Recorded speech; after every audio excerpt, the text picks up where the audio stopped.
հերիք է, ամեն անգամ քեզ հայլումեշ նայելիս և կախված որովայնը տեսնելիս քեզան օգնական զգաս և անընդհատ մտածես վիրահատական դանակի տակ պառկելու մասին։ Կանգ առ,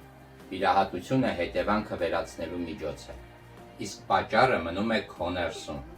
Քո մարմինը հուսահատության ազդանշան է տալիս և դանակի փոխարեն նրան պետք է խնանք։ Վիրահատության մասին մտածելու փոխարեն հենց այսօրվանից սկսիր կատարել այս 3 պարզ վարժությունները, որոնք կօգնեն արթնացնել որովայնի խորը մկանները, տոնուսի բերել մաշկն ու այրել ներքին ճարպը։ Վարժություն առաջին.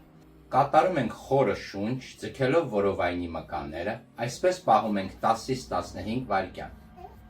Վարժությունը խորհուրդ է տրվում կատարել առավոտյան սոված փորին 30 անգամ։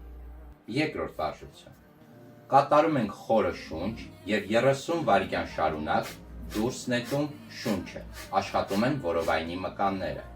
Վարժություն երրորդ. կատարում ենք խորը հգանիստ։ Իսկ եթե զգում ես, որ այդ վարժությունները քեզ նույնպես հասանելի չեն, չունես ժամանակ, մոտիվացիա կամ պարզապես ալարում ես,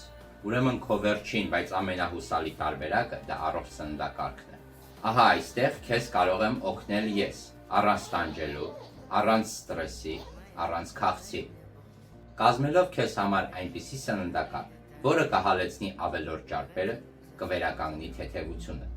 Դե ինչ, պատրաստ ես նոր և ինքնավստահ կյանքի, ուրեմն մեկնաբանություններում կամ անձնական նամակով գրիր START բառը։